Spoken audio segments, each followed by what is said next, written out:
Radio new town এবছর Kolkata international বুক ফেয়ারে রয়েছে। সেই খবরটা তো এতদিনে সবাই জেনে গেছেন, আমাদের শ্রোতারা, আমাদের দর্শকরা।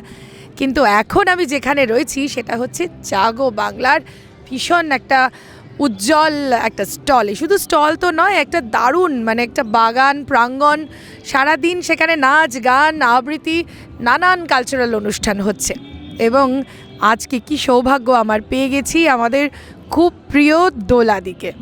তো দোলাদি, প্রথমেই শুভেচ্ছা জানাই জাগো বাংলার এই স্টলে, যেটা যার অনুপ্রেরণায় আমরা পুরো গোটা বাংলা এগিয়ে চলেছি প্রত্যেক দিন। তিনি এসে যখন ওপেন করলেন তখন ভারী ভালো লাগছিল। 47th ইন্টারন্যাশনাল কলকাতা বুক ফেয়ারের এবার যেটা আলাদা, বহু বছর ধরে তো বুক ফেয়ার দেখছো, তো এই বিবর্তনটা তোমার চোখের সামনে কেমন লাগে বা কেমন লাগছে, আর এবছর কেন স্পেশাল? বুক ফেয়ার প্রতি বছরই আমার কাছে স্পেশাল। ছোট থেকে বুক ফেয়ারে যাই, বুক ফেয়ারে যেতে ভালো লাগে। প্রত্যেক বছর নতুন করে বুক ফেয়ার আমার কাছে ধরা দেয় এবং প্রত্যেক বছরই স্পেশাল থাকে সেটা। তবে আগের থেকে এখনকার বুক ফেয়ার আলাদা, প্রধানত আমাদের নেত্রী সম্মানীয় মুখ্যমন্ত্রী মমতা বন্দ্যোপাধ্যায়ের জন্যে। তার কারণ, আমরা যখন ছোট ছিলাম আমাদের প্রচুর লাইন দিতে হতো, লম্বা লাইন টিকিট কাটবার জন্য। প্রচুর লম্বা লাইনে টিকিট কেটে তবে বইমেলায় ঢুকতে হতো। লাইনে দাঁড়িয়ে 1 ঘন্টা নষ্ট হয়ে যেত। মমতা বন্দ্যোপাধ্যায় মুখ্যমন্ত্রী হয়েই বইমেলাতে প্রবেশ অবাধ করেছেন। কাউকে লাইনে দাঁড়াতে হয় না, সময় নষ্ট হয় না, এলেই বইমেলায় প্রবেশ করা যায়।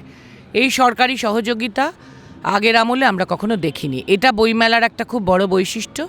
তার ওপর মমতা বন্দ্যোপাধ্যায় বইমেলাকে স্থায়ী প্রাঙ্গণ দিয়েছেন। সল্টলেকের সেন্ট্রাল পার্কটা হচ্ছে বইমেলার স্থায়ী প্রাঙ্গণ, বইমেলা প্রাঙ্গণ নাম। এবং আগে ময়দান ছোটোবেলায় যে যেতাম সেখানে প্রচুর ধুলো উঠত।